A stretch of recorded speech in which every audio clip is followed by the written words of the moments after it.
ሞኝ ወንዝ ሲወስደው ምን እያረገ ነው ይላሉ አባቶቻችን? እያሳሳቀ ነው። ዓለምም ከእግዚአብሔር ስታረቀን እያሳሳቀችን ያራቀችን፣ ኃጢአታችንም ሲያረቀን እያሳሳቀን ያራቀን፣ በደላችን ሲያረቀን እያሳሳቀን ያራቀን። የሰንበትን ቀን መች እናከብራለን እኛ?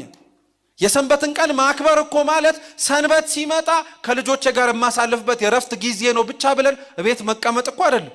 የሰንበት ቀን ለነፍሳችን የምንኖርባት ቀን ናት። ሌሊት በቅዳሴው ቀንም ደግሞ እኛ ክርስቶስን ሊመስሉ የታደሉትን ሰዎች የምንጎበኝበት ነበር። የተራቡትን የምናበላበት፣ የተጠሙትን የምናጠጣበት፣ የታረዙትንና መሰል መልካም ነገር የምናረግበት። የሰንበትንም ቀን ሽረናል። እግዚአብሔር ነገርኳችሁ ልናመጣለት የምንችለው ብዙ ወርቅ ብዙ ብር ሊኖር ይችላል፣ እናንተን ግን አይተካችሁም። ክርስቶስ ደሙን ያፈሰሰው ለወርቅ አይደለም፣ ለብር አይደለም፣ ተራ ለሆነ ግንብ እኮ አይደለም። ክርስቶስ ይህንን ሁሉ ነገር ዋጋ የከፈለው ክርስቶስ ይህንን ሁሉ ዋጋ የከፈለው ለማን ይመስላችኋል? ለኛ እኮ ነው ደሙን ያፈሰሰው። መጽሐፍስ የሚለው ምንድነው? በገዛ ደሙ ገዝቷችኋልና እኮ ነው የሚለው። ስንት ሰው ከቤቱ ቤተክርስቲያን ውስጥ እኖራለሁ ብሎ መጥቶ ይሞታ አለ ማለት ነው። ሙት ሆኖ ሬሳውን ይዞ የሚንቀሳቀስ ሰው ማለት ነው። እና ቤተክርስቲያን ውስጥ ገብታችሁ ክርስቲያኖች ይሄን ጥያቄ ጠይቃችሁ ታጣውቁም ወይም ሲጠየቅ ሰምታችሁ አታውቁም? ብዙ ጊዜ ቤተክርስቲያን እመለለሳለሁ ለምንድነው መለወጥ ያቃተኝ ብላችሁ አታውቁም? መልሱ ምን መሰላችሁ? መጨረሻ የቆረባችሁበት ቀን መቼ ነው? የሚለውጠው የኛ መመላለስ ብቻ አይደለም፣ ሊለውጥ የሚችለው የክርስቶስ ቅዱስ ሥጋውና ክቡር ደሙ ነው። ስንፍናችን እስካልተላቀቀን በርትተን ወደ ቅዱስ ሥጋው ወደ ክቡር ደሙ እስካልተጠጋን ድረስ መመላለሳችን እንዲህ አይነት ጥያቄ እየፈጠረብን ልንዘልቅ እንችላለን።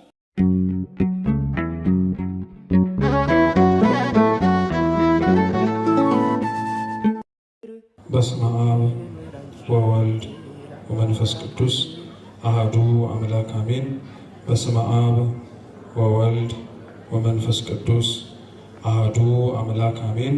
በስመ አብ ወወልድ ወመንፈስ ቅዱስ አሐዱ አምላክ አሜን። የተወደዱ የተከበሩ አባታችን መላከ ሰላም አክሊሉ ገብረ ጻድቅ የዚህች ቅድስት ቤተ ክርስቲያን ዋና አስተዳዳሪ፣ እንደየማዕረጋችሁ የአስተዳደር ቢሮ ኃላፊዎች፣ ክቡራን አበው አይንተ እግዚአብሔር ካህናት፣ አበው መነኮሳት፣ ሊቃውንተ ቤተ ክርስቲያን፣ ወንድሞች ዲያቆናት፣ መምህራን፣ ዘማሪያን፣ ዘማሪያት፣ በወደደን ባከበረን በአምላካችን ፍጹም ሰላም ከሩቅም ከቅርብም በዚች በቸሩ መድኃኔ ዓለም የጥንተ ስቅለት የበዓለ ስቅለት መታሰቢያ የተሳተፋችሁ የተገኛችሁ ምእመናን ምእመናት በወደደን ባከበረን በአምላካችን ፍጹም ሰላም እንደምን አመሻችሁ? እንደምን አመሻችሁ? እንደምን ዋላችሁ? እንደምን እስከዚህ ሰዓት ደረሳችሁ? አሜን። በቸርነቱና በምህረቱ በይቅርታውን በእድሜያችን ለዚህን ሰዓት ጨምሮ ለዚህ ያደረሰን የአባቶቻችን አምላክ ልዑል እግዚአብሔር ስሙ የተመሰገነ ይሁን። አምላካችን ቅዱስ እግዚአብሔር በቀሪዋ ሰዓታችን ቢወድና ቢፈቅድ ሕያውና ዘላለማዊ የሆነውን ቅዱስ ቃሉን እንማራለን። አምላካችን ቢወድና ቢፈቅድ ለዛሬ የምንማርበት የትምህርታችን ርዕስ ወይም የመጽሐፍ ቅዱስ ክፍል የሚሆነው የሐዋርያው ቅዱስ ማቴዎስ ወንጌል ምዕራፍ 19 ከቁጥር 16 ጀምሮ ባለው ክፍለ ምንባብ ይሆናል። አስቀድሜ መጽሐፍ ቅዱሱን ክፍል በንባብ አሰማችሁና ከዛ በኋላ ወደ ትምህርታችን እንሄዳለን ማለት ነው። የማቴዎስ ወንጌል ምዕራፍ 19 ከቁጥር 16 ጀምሮ ያለው ቃል እንዲህ ይላል። እነሆም አንድ ሰው ቀርቦ መምህር ሆይ የዘላለምን ሕይወት እንዳገኝ ምን መልካም ነገር ላድርግ አለው። እርሱም ስለ መልካም ነገር ለምን ትጠይቀኛለህ? መልካም የሆነ አንድ ነው። ወደ ሕይወት መግባት ብትወድ ግን ትእዛዛትን ጠብቅ አለው። እርሱም የትኞቹን አለው? ኢየሱስም አትግደል፣ አታመንዝር፣ አትስረቅ፣ በሐሰት አትመስክር፣ አባትና እናትህን ውደድ፣ ባልንጀራህንም እንደራስህ ውደድ አለው። ጎበዙም ይህንማ ከሕፃንነቴ ጀምሬ ጠብቄዋለሁ፣ ደግሞስ የሚጎለኝ ምንድን ነው አለው። ኢየሱስም ፍጹም ልትወድ ሂድና ያለህን ሽጠ ለድሆች ስጥ፣ መዝገብም በሰማያት ታገኛለህ፣ መጥተህም ተከተለኝ አለው። ጎበዙም ይህን ቃል በሰማ ጊዜ ብዙ ንብረት ነበረውና እያዘነ ሄደ። ኢየሱስም ለደቀ መዛሙርቱ እውነት እላችኋለሁ ለባለጠጋ ወደ መንግሥተ ሰማያት መግባት ጭንቅ ነው። ዳግመኛም እላችኋለሁ ባለጠጋ ወደ እግዚአብሔር መንግሥት ከሚገባ ግመል በመርፌ ቀዳዳ ቢገባ ይቀላል አለ። ደቀ መዛሙርቱም ሰምተው እጅግ ተገረሙና እንኪያስ ማን ሊድን ይችላል አሉ። ኢየሱስም እነርሱን ተመልክቶ ይህ በሰው ዘንድ አይቻልም፣ በእግዚአብሔር ዘንድ ግን ሁሉ ይቻላል አላቸው ይላል። ስለ ቃሉ አምላካችን የልዑል እግዚአብሔር ስም የተመሰገነ ይሁን። ይህንን ሁሉ ለማስታወስ ሊከብድ ስለሚችል ከታሪኩም ውስጥ አንዲት ኃይለ ቃል ብቻ መዘን ለትምህርታችን ርዕስ እናደርጋለን። እስኪ የሚጎለኝ ምንድን ነው በሉ በሉ እንጂ ድገሙት እስቲ፣ ሶስተኛም ድገሙት። የሚጎለኝ ምንድን ነው በሚል ርዕስ እንማራለን። አምላካችን እንዲያስተምረን ቅዱስ ፈቃዱ ይሁንልን።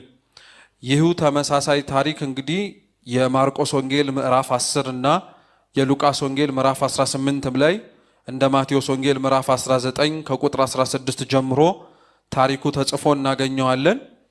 ከጥቂት የአረፍተ ነገርና ታሪኩን ሊያጎሉ ከሚችሉ ቃላት ውጪ አብዛኛው የታሪኩ ፍሬ ሐሳብ ተመሳሳይ ነው።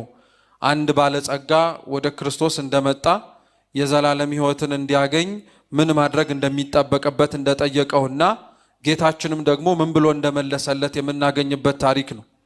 ወደ ዝርዝር ወደ ታሪኩ ከመግባታችን በፊት አስቀድመን ያነሳ ነው ለመጽሐፍ ቅዱስ መማሪያ ጥቅስ ያወጣ ነው የሕይወት መጽሐፍ ተብሎ ከሚጠየቀው እና ከሚጠራው ከመጽሐፍ ቅዱስ ነውና መጽሐፍ ቅዱስ ለምን ለሁሉም ነገር መነሻ ለሁሉም ነገር መደምደሚያ በተለያዩ ጊዜያት ደግሞ ለምንሰማቸው አምላካችን ኢየሱስ ክርስቶስ ለኛ በዚች ምድር ስንኖር ለሚያስፈልገን ነገር በሙሉ ማስተማሪያ አድርጋ ቤተክርስቲያን ለምን ትጠቀመዋለች የሚለውን አስቀድመን መመለስ ያስፈልገናል።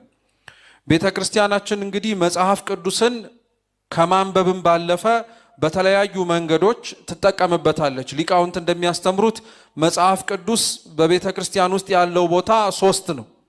አንደኛው መጽሐፍ ቅዱስ ይነበባል። እስኪ መጽሐፍ ቅዱስ በሉ ይነበባል። መጽሐፍ ቅዱስ የተጻፈው ራሱ ሲጀመርም እንዲነበብ ነው። መጽሐፍ ቅዱስ በተለያየ ምክንያት ተጽፏል። አንዳንዶቹ በብሉይም ሆነ በሐዲስ ኪዳን እግዚአብሔር ጻፉ ስላላቸው አባቶቻችን የጻፏቸው አሉ። አንዳንድ ቅዱሳት መጽሐፍት ደግሞ የተጻፉት አባቶቻችን አስተምረው ሃይማኖትን አጽንተው ወደ አዲሱ ወደ ክርስትና እምነት ካስገቧቸው በኋላ ደግሞ በተለያየ ምክንያት የነሱን ከእግር መራቅ ምክንያት አድርገው ወደ ቀደመ ልማዳቸው ይመለሱ ለነበሩ ሰዎች ማጽኛና ማስታወሻ እንዲሆናቸው። ለዛ ነው መጽሐፍ ቅዱስ በነገራችን ላይ ክርስቲያኖች ለኛ ዕለት ዕለት የሚነበብልን ዕለት ዕለት ቤተክርስቲያንም ስታነበው የምትሰሙት አባቶቻችን ካስተማሩን ክርስቶስ እንድንኖረው ካዘዘን ትእዛዝ ሰምተን የምንተላለፍበት ጊዜ በጣም ብዙ ስለሆነ የሚነበበው የማስታወስ አቅማችን በጣም ደካማ ስለሆነ ተደጋጋሚ ስንሰማው የልቡናችን ሰሌዳ ላይ ተቀርጾ በሕይወት መኖር እንድንችል እንዲያደርገን ቤተክርስቲያን። ለዛ ነው መጽሐፍ ቅዱስን መጀመሪያ ምን ታረገዋለች ሲባል ታነበዋለች ይባላል። ማንበቧስ ለምንድነው ጥቅሙ አስፈላጊነቱ ከተባለ መጽሐፍ ቅዱስ የሚነበብበት ዋነኛው ምክንያት ክርስቲያኖች አንደኛ ቅዱስ የሆነው ቃሉ ስለሚያነጻ ነው። ምን ስለሚያደርግ ነው? ስለሚያነጻ ነው። የእግዚአብሔር ቃል ያነጻል። ለሚሰማው ሰው ሕሊናውን ንጹህ አድርጎ ያደፈውንና የቆሸሸውን ማንነቱን አስተካክሎ ከእግዚአብሔር ጋር ሊያገናኘው ይችላልና ሰው ቃለ እግዚአብሔር የሚሰማው መጀመሪያ ለመንጻት ንጹህ መሆን እንዲችል ማለት ነው። ብዙዎች በነገራችን ላይ ሊነጹባቸው ሰማለሁ። ጥሩ አምላካችን ልዑል እግዚአብሔር ከሁላችን ጋር ይሁን። መጽሐፍ ቅዱስ ስለዚህ እንዳልኳችሁ የሚነበብበት ነው ዓላማ ሰዎች በቃል እግዚአብሔር ንጽሕናን ማግኘት እንዲችሉ ነው። ሰው ንጽሕና ለማግኘት ሲል በጣም ብዙ ጣውራቱ ሲገባ እናያለን። ምክንያቱም እግዚአብሔር አምላክ ለሥርዓተ አምልኮቱ ንጽሕና ይፈልጋል። ሊያመልኩትና ለእርሱ ልጆቹ እንዲሆኑ ለመረጣቸው ሰዎች በሙሉ እግዚአብሔር አምላክ እርሱን በመከተላቸው ሊሰጣቸው የሚችለው ትልቅ ነገር ቢኖር ንጽሕና ነው። ይህ ንጽሕና የሥጋ ሳይሆን ክርስቲያኖች የነፍስ ሰው በነፍሱ ንጹሕ እንዲሆን የሚደረገው የማቴዎስ ወንጌል ምዕራፍ 5 ላይ ልዑል ክቡር የሆነው አምላካችን ልዑል እግዚአብሔር እንዲህ ብሎ ስለተናገረ ነው። ልበ ንጹሐን ንዑዳን ክቡራን ናቸው እነርሱስ እግዚአብሔርን ያዩታልና። ልባችን ንጹህ እንዲሆን በቃለ እግዚአብሔር እንዲታሽ ዘወትር ቃለ እግዚአብሔር የምንሰማው የምንናፍቀውን ክርስቶስን ማየት እንድንችል። ሰው ልቡ ንጹህ ሳይሆን እግዚአብሔርን ማየት አይችልም። ልቡ ንጹህ እንዲሆን ሊያደርገው የሚችለው ደግሞ ንጹህ የሆነ ቃለ እግዚአብሔር የአምላካችን ቃሉን የምንሰማበት መጽሐፍ ቅዱስ ሲነበብ የመጀመሪያው ምክንያት የሚሆነው የሚሰማውን ሰው ለማንጻት ነው። ሁለተኛው መጽሐፍ ቅዱስ የሚነበበው የሚሰማው ሰው እንዲነጻ ብቻ ሳይሆን ኃጢአቱን ማየት እንዲችል። ምኑን ማየት እንዲችል? እየሰማችሁ ነው? ምኑን ማየት እንዲችል? ኃጢአቱን ማየት እንዲችል። ለሰው ትልቁ ጽድቁ ይላል አባ ይስሐቅ ሶርያዊ በሌላው ላይ ተአምር መስራት አይደለም የራሱን ኃጢአት ማየት መቻሉ ነው። የአብዛኞቻችን በክርስቲያናዊ ሕይወት ትልቁ ድክመታችን ክርስቲያኖች የሌላውን ድክመት ማየት መቻላችን አይደለም። ትልቁ ድክመታችን የኛ የራሳችንን በደል ለማየት አለመታደላችን። ሰው ወደ እግዚአብሔር ወደ ክርስቶስ እየተጠጋ ሲመጣ አንዱ ቅድስናው የሚታየው የጸጋ ክንፍ ተሰጥቶ አይደለም። ሰው ወደ እግዚአብሔር ሲጠጋ ቅድስናው የሚለካው ቅዱሳን መላእክትን ማየት ስለቻለ አይደለም። ሰው ቅድስናው ወደ እግዚአብሔር እየተጠጋ ሲመጣ ቅድስናው የሚታይበት መንገድ ደግሞ ቅዱሳን ምስጢራት ስለተገለጡለት ብቻ አይደለም። እርግጥ ነው ሰው ወደ ቅድስና ሲጠጋ በጸጋ እግዚአብሔር ብዙ ነገር ሊያደርግለት ይችላል። ምስጢር ይገልጥለታል። ንጽሕናን ያላብሰዋል። ለሰው ሩቅ የሆነ ነገር በሙሉ ለሱ ቅርብ ሊሆንለት ይችላል። ትልቁ ግን እነዚህ ነገሮች በሙሉ ማሰሪያ መቋጠሪያ አድርጎ ሊያገለግለው የሚችለው ትልቅ ጸጋው ግን ምን መሰላችሁ? የራሱን ኃጢአት ማየት መቻሉ። ሰውን በቅድስና ወደ ላይ እንዲያድግ የሚያደርገው ብቻ ሳይሆን ከቅድስናውን ጭምር እንዳይንሸራተት ሊያደርገው የሚችለው የራሱን ኃጢአት ማየት ሲችል። ለዛ ነው ስለ ቃለ እግዚአብሔር ሐዋርያው ቅዱስ ያዕቆብ በመልእክቱ ሲናገር እንዲህ ይላል። አብራችሁ በሉ የእግዚአብሔር ቃል በሉ መስታወት ነው። ማናችሁ ናችሁ ከዚህ ውስጥ ቆማችሁ በመስታወት የራሳችሁ ፊት ነው እንጂ የሌላውን ፊት ታያላችሁ? ቃለ እግዚአብሔር መስታወት ነው ማለት ሰው መጽሐፍ ቅዱስ ሲናገር ሲሰማ የሚሰማው የራሱን ጉዱፍ ለማየት ነው እንጂ ቆሞ የራሱን ጉዱፍ ሊያይበት የሚናገረውን ቃለ እግዚአብሔር እየሰማ የሌላ ሰው ጉዱፍ እንዲያይ አይመከርም። አብዛኞቻችን ግን አይታችሁ ከሆነ የምንሰማውን ቃለ እግዚአብሔር የምንመስለው በተለያየ መንገድ ነው። ሰምተነው ራሳችንን ከማየት ይልቅ በዚህ ጉባኤ ላይ ተገኝቶ እገሌ ቢሰማው የተሻለ ነበር እንላለን። ግን የሚሰበከው እኮ ለኛው ግን የሚሰበከው የሌላውን ለነገሌ ተብሎ የተነገረውን ኃጢአት ለነሱ እንዲነገራቸው ተብሎ ሳይሆን እኛ ውስጥ ያላየነው ከክርስቶስ እያራቀን ያለው በደል ስላለ። ለዛ ነው ልበ አምላክ ቅዱስ ዳዊት ራሱ በመዝሙሩ ምን ይላል መሰላችሁ? አቤቱ ጌታዬ ከተሰወረ ኃጢአት ጠብቀኝ ይላል። ምን ካረገ ኃጢአት? አዎ ብዙ የተሰወረ ኃጢአት ስላለብን ነው ለኛ ያልታየን ማለት ነው። ሌላው ላይ እኮ እናየዋለን። የሌላውን በደል በደንብ እርግጥ አድርጎ ይመለከተናል። የራሳችንን በደል ግን ማየት አንችልም። ቃለ እግዚአብሔር የምንሰማው ለዚህ ነው። መጽሐፍ ቅዱስ የሚነበበው ቤተክርስቲያን ውስጥ አንደኛው ዓላማው እኛ እንድንነጻ ኃጢአታችንንም ደግሞ ጭምር ማየት እንድንችል። ሁለተኛው መጽሐፍ ቅዱስ ቤተክርስቲያን ውስጥ ከመነበብ ባለፈ ደግሞ ይተረጎማል። ይተረጎማል በሉ። አዎ መተርጎም ደግሞ ማለት ምን ማለት ነው? መጽሐፍ ቅዱስ ሲተረጎም ደግሞ አንደኛው ጥሬ ዘሩ ወይንም ደግሞ ቀጥተኛ አማርኛ ከሆነ ፍሬ ሐሳቡን ማብራራት፣ ግዕዝ ከሆነ ወደ አማርኛ መልሶ ውስጡ ያለውን ሐሳብ ለማስተላለፍ እንዲቻል መጽሐፍ ቅዱስ ይተረጎማል። ሶስተኛው ብዙዎቻችን ደግሞ እየዘነጋ ነው የመጣው ነገር ደግሞ ምንድነው?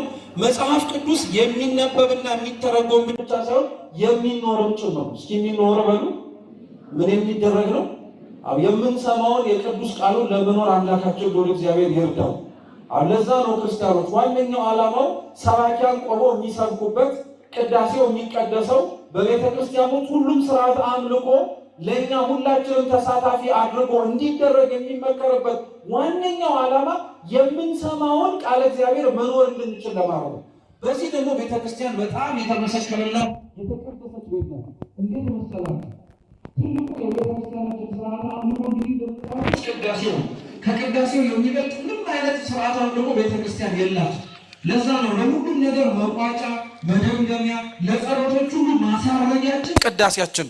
በቅዳሴያችን ውስጥ ቅዳሴውን ስትመለከቱት ብዙ ከምናደርጋቸው ነገሮች ውስጥ በጣም ሰፊውን ድርሻ ይዞ የምትመለከቱት የመጽሐፍ ቅዱስ ንባብን። መጽሐፍ ቅዱሱን ቤተክርስቲያን ታነበዋለች። ለዛ ነው ወንጌል ቅዱስ ብለው ካህናቱ ከቤተ መቅደስ ይዘውት ይመጣሉ። ሲነበብ እንሰማለን፣ እየዞርን እንሳለመዋለን። ደግሞ ያነበብነውን የተነበበውን መጽሐፍ ቅዱስ ደግሞ ሲተረጎም እንሰማዋለን። የመጽሐፍ ቅዱሱ ትርጓሜ ቅዳሴው ውስጥ ዑደታቱ ናቸው። ምኖቹ አልኳችሁ? እስኪ ዑደት በሉ። ዑደት ማለት እንቅስቃሴዎቹ ማለት ነው። ለጌታችን ለመድኃኒታችን ለኢየሱስ ክርስቶስ ላደረገው ለድህነት ስራው በዚች ምድር ላይ አንዱ ድህነትን ለመፈጸም ሲል ዞሮ ህሙማነ ስጋን በተአምራቱ ህሙማነ ነፍስን ደግሞ በቃሉ ፈውሷቸዋል። ስለዚህ ህሙማነ ነፍስ ያለብን ሰዎች ካለን በነፍሳችን መታከም ለሚያስፈልጉን ሰዎች ካህናተ ቤተ ክርስቲያን ቅዳሴ በመናረግበት ጊዜ በመካከላችን ምን ያደርጋሉ? ይዞራሉ አይደል? ዑደት በሚያረጉበት በሚዞሩበት ጊዜ ላይ በመስቀላቸው ይባርኩናል። ጽንሃውን ደግሞ ያንቀሳቀሱ ዕጣኑን እንድናሸተው ያረጉናል። ከእጃችን ይዘን ለእግዚአብሔር ልናቀርበው ያመጣነውን መባ ይቀበሉናል። ይሄ ምን ማለት መሰላችሁ? ክርስቶስ በዚህች ምድር ላይ ዞሮ ለማስተማሩ ማሳያ ነው። ስለዚህ የመጽሐፍ ቅዱሱ ቅዳሴው ውስጥ ያለው ትርጓሜው የተግባር ነው ማለት ነው። ሶስተኛው መጽሐፍ ቅዱስን ትኖረዋለች ደግሞ ቤተክርስቲያን የምትባለው ለምን መሰላችሁ? ምእመናንና ምእመናትን በትልቁ የሥርዓተ ቅዳሴ ጸሎት ውስጥ እንዲነበብ ያደረገችውን በተግባር እንዲተረጎም ያደረገችውን መጽሐፍ ደግሞ ተልእኮ ሰጥታ ታሰናብታቸዋለች። ለዛ ነው የሥርዓተ ቅዳሴው የመጨረሻው የስንብት ጸሎታችን ላይ ዲያቆኑ ምንድነው የሚለው? በሰላም ግቡ ይላል። በምን ግቡ? በሰላም ግቡ እትው በሰላም ወደ ቤታችሁ ግቡ የሚለውን አንቀጽ በእርግጥ አሁን ነው እየተጨመረበት የመጣው እንጂ በሰላም ግቡን የሚለው ወዴት ብላችሁ አትጠይቁ። ወደ ቤታችን እኮ አይደለም። በሰላም ወደዚች ቅድስት ቤተክርስቲያን ገብታችሁ መጽሐፍ ቅዱሱ ሲነበብ የሰማችሁት መጽሐፍ ቅዱስ ሲተረጎም የሰማችሁትን ቃለ እግዚአብሔር ደግሞ በልታችሁት ጠጥታችሁት የሄዳችሁት ከቅዱስ ቁርባን ለመሳተፍ የታደላችሁት ሁላችሁ ደግሞ ታውካ ሰውንና ፈውስን ድህነትን ለምትፈልገው ዓለም በሰላም ግቡና ያጣችሁን ሰላም ስጧት ማለት ነው። በሰላም ግቡ የመጨረሻው ተልእኮ ማለት እናንተ የቀመሳችሁትን መድኃኔዓለም ለሌላው አስቀምሱት ማለት ነው። እናንተ ቸር አደረገልን የምትሉትን አምላካችሁን ለሌላው ቸር ማድረግ እንደሚችል ሂዱና ተናገሩ ማለት ነው። በፍጻሜውን ደግሞ ዛሬ አንድ ሆናችሁን የመጣችሁት ሄዳችሁ ወደ ዓለም ከገባችሁ በኋላ ግን 2ም 3ም እጥፍም ሆናችሁ ተመልሳችሁ ኑ ማለት ነው። ስለዚህ ተልእኮ ነው ማለት ነው።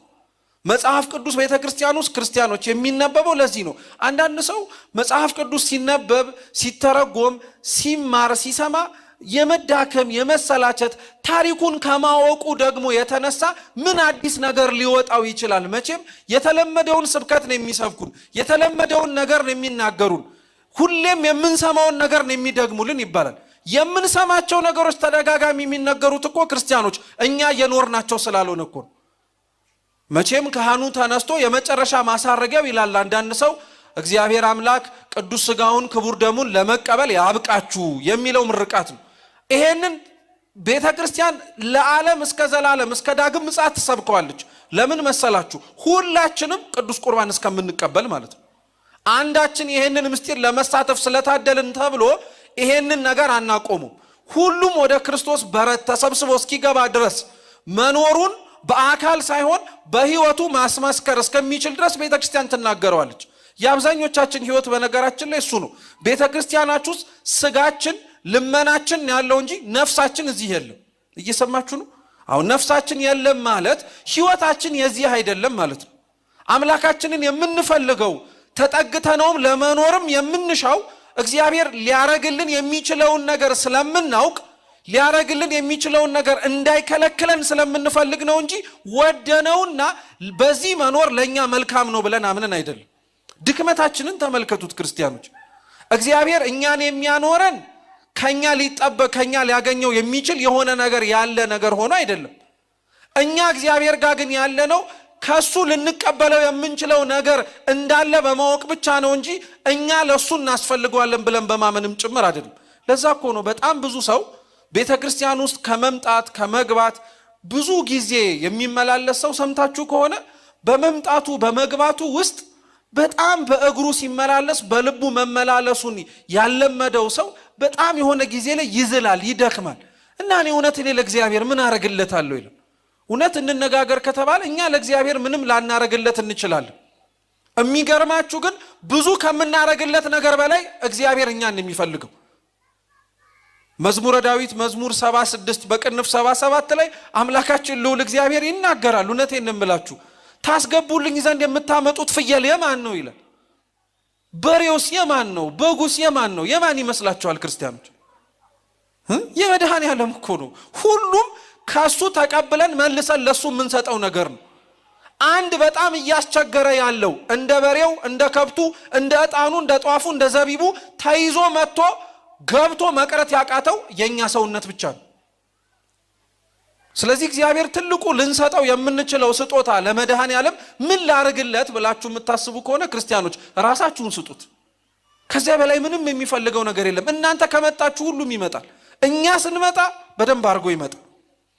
ይሄ ባለጸጋ ነው። ስለዚህ መነሻ ታሪኩን አድርገን ያነሳ ነው መጽሐፍ ቅዱስ ተነቦ ተተርጉሞ በህይወት ደግሞ ሲኖር መጨረሻ ደረጃ ላይ እንዴት እንደሚደርስ ለማስተማር ነው። እየሰማችሁ ነው። እግዚአብሔር ከሁላችን ጋር ይሁን።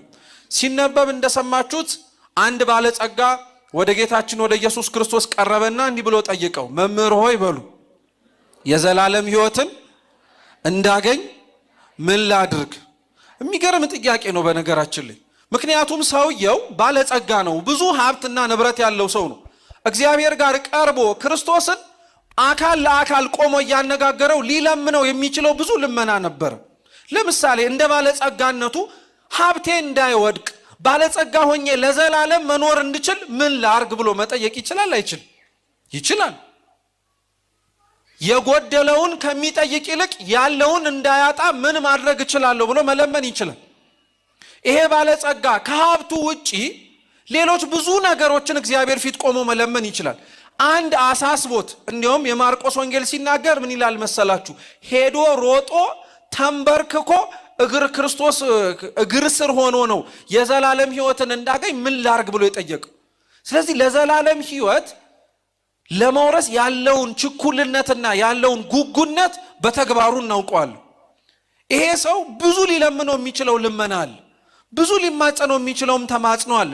መድኃኔዓለምን ግን የጠየቀው ትልቁ ጥያቄ ቢኖር በምድር ላይ ታኖረኝ ዘንድ የሰጠኸኝ ነገር እንዳለ ሁሉ በምድር እንደሰጠኸኝ በሰማይ ያለውን እንዳላጣ ደግሞ በሰማይ ቦታ እንዳገኝ ምን ላርጋል? የብዙዎቻችንን ልመና ከዚህ ባለጸጋ ጋር አነጻጽረን ማየት እንችላለን። ጌታችን ኢየሱስ ክርስቶስ ስለ አንቀጸ ጸሎት ማቴዎስ ወንጌል ላይ ሲያስተምር እንዲህ ብሎ ነበር፣ ጽድቁን እስኪበሉ እና መንግስቱን እሹ ሌላው ይጨመርላችኋል። ክርስቶስ መጀመሪያ እንድንለምነው የሚፈልገው የዘላለም ህይወትን መጀመሪያ እንድንጠይቀው የሚፈልገው ያዘጋጀልንን ህይወት በምድር ሳይሆን በሰማይ ስለሆነ እሱን እንዳገኝ ምን ላድርግ የሚለውን ነው። ሌላው ነገር ከዚህ በኋላ ሊመጣ የሚችል ነው አለ። ያ ማለት ክርስቲያኖች ስለ ዘላለም ህይወት ብቻ በመጠየቅ ሂደት ውስጥ ሌሎች የሚያሳስባችሁን ነገር ለእግዚአብሔር አትንገሩት ማለት አይደለም። ይሄ በፍጹም አይደለም። ግን ከሌሎች ነገሮቻችን አስቀድመን መጠየቅ ያለብን የእግዚአብሔርን መንግስቱን ነው። እውነቴን እምላችሁ ለምን የእግዚአብሔር መንግስት ይለመናል መሰላችሁ? ይህ መንግስት ከገቡበት አንደኛ መውጣት የለበትም። እቻውን የምንኖርባት መሬት እንደገባንባት መውጣት እንዳለባት ታውቃላችሁ አይደል? ቅዱስ አግናጤዎስ ምጡ ለአንበሳ ምን ይላል መሰላችሁ? የሰው ሞቱ እንዳወላለዱ ነው ይላል። እስኪ የሰው ሞቱ በሉ እንዳወላለዱ ነው። ሰው ሁሉም በዚች አውደ ምሕረት ውስጥ ያለን የተሰበሰበን በሉ ሆስፒታል ነው የተወለደው። አንዳንዱ ሆስፒታል የተወለደ አለ፣ አንዳንዱ መኪና ውስጥ የተወለደ አለ፣ አንዳንዱ ቤቱ የተወለደ አለ፣ አንዳንዱ ሜዳ ላይ የተወለደ አለ። በተለያየ መንገድ ወደዚች ምድር መተናል። በተለያየ መንገድ ወደዚች ምድር እንደመጣ ነው ደግሞ በተለያየ መንገድ እቺን ምድር ተሰናብተናት ምን እናረጋለን? እንሄዳለን፣ እንሞታለን። አንቀርም። እዚች ምድር ላይ መቆየት አንችልም። በዚች ምድር ውስጥ ስንኖር አግኝቶ ማጣት አለበት። የዘላለም ህይወት ያለበት የሰማያዊውን መንግስት ግን ክርስቶስ እንድንለምን የሚፈልገው ለምን እንደሆነ ታውቃላችሁ? ካገኛችሁት በኋላ ማጣት ስለሌለበት፣ ከሰጣችሁ በኋላ መነጠቅ ስለሌለበት። ስለዚህ ልትነጠቁ ልታጡ የምትችሏቸውን ብዙ ስጋዊ የሆኑ ነገሮችን መጀመሪያ አትለምኑኝ አለ። ሰው በነገራችን ላይ ቢያሳስበው ምን ሊለምን እንደሚችል ታውቃላችሁ? ልብስ፣ እንጀራ፣ መጠለያ። ከዛ የባሰው ልመናዎች በሙሉ ቅንጦት ናቸው። ልብስ፣ መጠለያ፣ ምግብ ነው። ይሄ በጣም ለሰው አስፈላጊ ናቸውም ጭምር የሚባሉት። ክርስቶስ ደግሞ እነዚህንም ነግሮናል። ስሙ ምን እንዳለ የሰማይ አዕዋፋትን ተመልከቷቸው አይዘሩም አያጭዱም አይኮተኩቱም ነገር ግን የሰማይ አባታቸው የሚያስፈልጋቸውን ምግብ ይሰጣቸዋል አለ አምላካችን ልብ ብላችሁ ሰምታችሁን ከሆነ የሰማይ አዕዋፋትን አይዘሩም አያጭዱም አይኮተኩቱም አለ እንጂ አይበሩም አላለም ምን ያረጉም አላለም አይበሩም አላለም ማለት እኔ የሚጠበቅብኝን ለነሱ አደርጋለሁ እነሱም ከኔ እጅ መቀበል የሚችሉትን ነገር እንዲያገኙ ደግሞ የሚጠበቅባቸውን ያረጋሉ ማለት ነው የዘላለም ሕይወትን ለመውረስ እግዚአብሔር ይህንን እድል ሰጥቶን እንዲሁ ስለተቀመጠን ብቻ ያወርሰናል ብለን የምናስብ ሰዎች ካለን የማንበር ወፎች ነን ማለት ነው የተቀመጥንበት ቦታ ላይ ሆነን አፋችንን በመክፈት ብቻ ሊያበላን ይችላል እንደማለት ነው ለእግዚአብሔር ተስኖት አይደለም ክርስቲያኖች ይህንን ማድረግ ምንም ሳንሰራ ሁሉን ነገር አሟልቶ መስጠት ይችላል እግዚአብሔር ድህነታችን ውስጥ ግን የኛ ሱታፌ መታወቅ አለበት አዳምን ሊያድነው አዳምን ሊቤዠው ሰው የሆነው ጌታችን ኢየሱስ ክርስቶስ ከአዳም ዘር ሳይወለድ እኮ ከላይ ከሰማያት ወርዶ ስጋን ተዋህዶ የራሱን ስጋ ፈጥሮ እኮ መኖር ይችል ነበር ለምንድነው በሰው ማህፀን ውስጥ በመቤታችን ማህፀን ውስጥ ማደረን የፈለገው ንጽህት ስለሆነች ቅድስት ስለሆነች ብቻ ሳይሆን እነሱ ባጠፉት ጥፋት ውስጥ ሊያድናቸው የፈለገው እግዚአብሔር የነሱንም ድርሻ ፈልጎ ነበር የኛ ድርሻ ንጽህት የሆነችን ዘር ማቅረብ ነበር እመቤታችንን አቀረብን ከዚህ ውጪ ለአምላክ ልንሰጠው የምንችለው ስጦታ የለን ሰው በጊዜው ለእመቤታችንን የሰጠው በቃ በሷ በኩል እግዚአብሔር ደግሞ እኛን ጎበኘ በሷ በኩል እግዚአብሔር ደግሞ እኛን አየ ሊያድነን የፈለገው እግዚአብሔር የኛን ስራ የኛን ድርሻ ፈልጎ ነበር ስለዚህ የሰማይ አዕዋፋትን ተመልከቱ አለ የምድርንም እጽዋት ተመልከቱ አለ ሰው የሚያሳስበው ልብስ አይደለ ሰሎሞን በጊዜው ለብሶ ካጌጠባቸው አልባሳት በላይ ውብ የሆኑ ነገሮችን አልብሷቸዋል የትኛው እጽዋት ነው ሲበቅል ክርስቶስን አልብሰኝ ብሎ የለመነው ሊበርደኝ ይችላል ቅርፊት አድርግልኝ ብሎ የለመነ እጽዋት አለ እንደሚያስፈልገው አውቆ እግዚአብሔር ሰጠው እንጂ እግዚአብሔርን እውነት ስለማናምነው ነው እንጂ ክርስቲያኖች እኮ ይሄንን የፈጠረውን ጉሮሮ ውሃና ምግብ ሳይሰጠው የሚያሳድረው ይመስላችኋል በፍጹም አያደርገውም እኮ ስንለምን ለምን መሰላችሁ እኛ እንኳን የምንለምነው ልመና አባታችሁ ላይ ብለን ስንጸልይ የምንጸልየው ለኛ የዕለት እንጀራን እንዲሰጠን አይደለም የዕለት እንጀራችንን ምን አርገን እንምንል ስጠን እኮ ነው የምንለው ለኛ ብቻ ሳይሆን ቆሞ መለመን ያለበት ለማይለምነውም ሰው እግዚአብሔር ወይ ባክ እንደ ቸርነት አብላው አጠጣው እንላለን ታዲያ እግዚአብሔር የቤተ ክርስቲያንን ጸሎት እየሰማ የንጹሃኑን የአባት የእናቶቻችንን ጸሎት እየሰማ እነሱንም ይጎበኛል ማለት ነው ስለዚህ ልብስ አያሳስባችሁ እህልም አያሳስባችሁ አስቀድማችሁ ሰማያዊቷን የእግዚአብሔርን መንግስት ለመለመን ሞክሩ እሱን ነው የሚበጃችሁ እሱን ከለመናችሁ በኋላ ሌላው ይጨመርላችኋል ጠይቁኝ ያደርግላችኋለሁ አለ የኛን ህይወት ስትመለከቱት ግን ተገላቢጦሽ ነው የኛ የጸሎት ህይወት ምኑ ይቀድማል መሰላችሁ ሌላው ይቀድምና ጽድቅና መንግስቱ ሁለተኛው እውነት እንነጋገር ከተባለ ከኛ መካከል የዕለት ልመናው ሆኖ መንግስትህን አውርሰኝ የሚል ሰው አለ አብዛኞቻችን እኮ የሚያሳስበን ነገ ይነጋልና አምላኬው አደራህን እንደው የነገዋን ብርሃን አሳየኝ እንላለን የመንግስተ ሰማያትን ብርሃን የሚናፍቅ ሰው አለ እንዴ ከእግዚአብሔር ጋር መኖር የሚያስቸኩለው ሰው አለ እንዴ ይሄ ምድር እኮ እንዴት እንዳበላሸን ክርስቲያኖች ጣይመ ክርስትናን እንዲጠፋብን ያደረገው በቃ ሊያታልሉን በሚችሉ ምድራዊ በሆኑ ነገሮች ብቻ ተሞኝተን አልቀረንም እኛ ጭራሽ ደግሞ ከሚያሞኙን ነገሮች ጋር አብረን መሄድንም ጭምር ተለማምደንበታል ለዛ ነው አንድን ሞኝ ወንዝ ሲወስደው ምን ያረገ ነው ይላሉ አባቶቻችን እያሳሳቀ ነው ዓለምም ከእግዚአብሔር ስታረቀን እያሳሳቀችን ያራቀችን ኃጢያታችንም ሲያረቀን እያሳሳቀን ያራቀን በደላችን ሲያረቀን እያሳሳቀን ያራቀን ይሄ ባለጸጋ ስለዚህ የለመነው ልመና ቀላል ልመና አይደለም መንግስተ ሰማያትን እንድወርስ የዘላለም ሕይወት እንዲኖረኝ ምን ላድርግ አለ ስለዚህ በዚህ ውስጥ የዘላለም ሕይወት እንዳለው እንደሚያምን ታውቃላችሁ ማለት ነው ከሞት በኋላ ሕይወት አለ ብሎ ይህ ባለጸጋ ያምናል ማለት ነው ቀጠለና ክርስቶስ ታዳግ ምን አለው መልካም ለምን ትለኛለህ ቸር ለምን ትለኛለህ ቸሩ አንድ እግዚአብሔር ብቻ ነው አለ ለምን ይሄ ባለጸጋ ክርስቶስን መምህር ብሎ አክብሮ የጠራው አባቶቻችን በትርጓሜ ሲያስረዱ አንደኛ መምህር ብቻ ሆኖ ስለተሰማው ነው ይላሉ የዘላለም ሕይወትን እንዲያገኝ ጠየቀው እንጂ እየሰማችሁ ነው የዘላለም ሕይወትን እንዲያገኝ ዕውቀትን ጠየቀው እንጂ ከክርስቶስ አውርሰኝ ብሎ አልለመነው። የዘላለም ሕይወትን እንዳገኝ ምን ላርጋለው እንጂ የዘላለም ሕይወትን አውርሰኝ አላለው። ለሱ መምህር ብቻ ስለነበረ ማለት ነው ይላሉ። ክርስቶስ ግን መምህር ብቻ አይደለም፣ አምላክም ፈጣሪም ጭምር ነው። ስለ መንግስተ ሰማያት የሚያስተምር አይደለም፣ መንግስተ ሰማያት ራሱም ጭምር ነው። ለዛ እኮ ነው ክርስቶስ ለሐዋርያቱ ምን አለው መሰላችሁ? መንግስተ ሰማያት በእጆቻችሁ መካከል ናት አለ። እስኪ መንግስተ ሰማያት በሉ። በምኗቻችሁ መካከል ናት? አንደኛ መንግስተ ሰማያት መግባት የሚያስችላችሁ ስራ እጃችሁ ላይ ነው፣ ጽድቁም ኩነኔውም ማለት ነው። መንግስተ ሰማያት ይሄን ያክል እንደ መዳፋችሁ ቅርብ ናት ማለት ነው።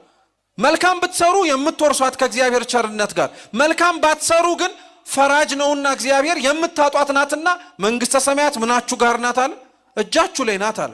ሁለተኛው ግን ይላሉ አባቶቻችን መንግስተ ሰማያት በእጆቻችሁ መካከል ናት ማለት መንግስተ ሰማያት ቦታ ብቻ ሳይሆን ክርስቶስ ራሱ ነው። መንግስተ ሰማያት ዘላለማዊ ማረፊያ ናት። ለክርስቲያን ዘላለማዊ ማረፊያው ቦታ ብቻ ሳይሆን አምላኩ ነው። እየሰማችሁ ነው? ምኑ ነው አልኳችሁ? አምላኩ ነው፣ ክርስቶስ ነው። ስለዚህ መንግስተ ሰማያት ከእናንተ መካከል ናት። የሚያወርሳችሁ የመንግስተ ሰማያት ጌታ እውነተኛ ዘላለማዊ እረፍታችሁ ከእናንተ ጋር ነው አለ። ስለዚህ መንግስተ ሰማያት ለመግባት የምንናፍቀው አንደኛው ለዛ ነው።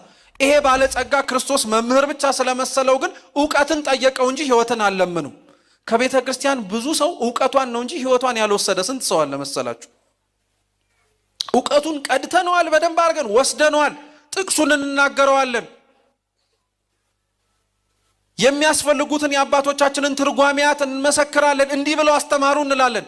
አባቶቻችን የጠቀሱትና ያስተማሩትን የትርጓሜ ሕይወት ግን መኖር የከበደን ሰዎች ነን እኛ።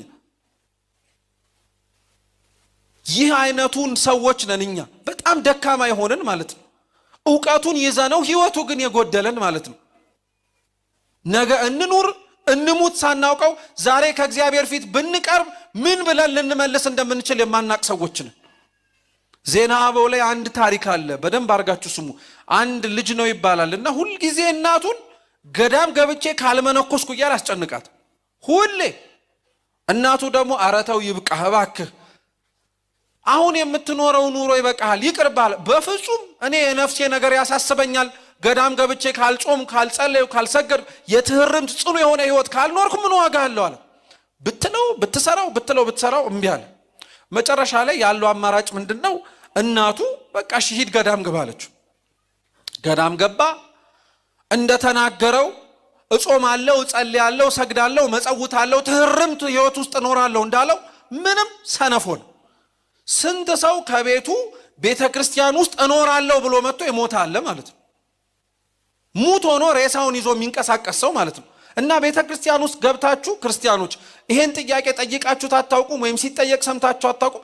ብዙ ጊዜ ቤተ ክርስቲያን እመለለሳለሁ ለምንድን ነው መለወጥ ያቃተኝ ብላችሁ አታውቁም? መልሱ ምን መሰላችሁ? መጨረሻ የቆረባችሁበት ቀን መቼ ነው? የሚለውጠው የኛ መመላለስ ብቻ አይደለም፣ ሊለውጥ የሚችለው የክርስቶስ ቅዱስ ሥጋውና ክቡር ደሙ ነው። ስንፍናችን እስካልተላቀቀን በርትተን ወደ ቅዱስ ሥጋው ወደ ክቡር ደሙ እስካልተጠጋን ድረስ መመላለሳችን እንዲህ አይነት ጥያቄ እየፈጠረብን ልንዘልቅ እንችላለን። መልሱ ደግሞ አንዱ አሁን የነገርኳችሁ ነው። መቼ ነው የቆረብከው? ስትቆርብ ነው መለወጥ የምትጀምረው። ስለዚህ ይሄ ሰው ገዳም ውስጥ ገባ፣ ሰነፍ ሆነ፣ ቆየ። በእድሜ ምንም ሊስተካከል አልቻለም። እየሰማችሁ ነው? ምንም ሊስተካከል አልቻለም። ቀጠለ። መጨረሻ ላይ የተወሰነ ጊዜ ከቆየ በኋላ እናቱ እንደሞተች ሰማ። አዘነ፣ አለቀሰ። ሄዶ አይቀብራት ነገር ገዳም ስለገባ አልወጣም አለ።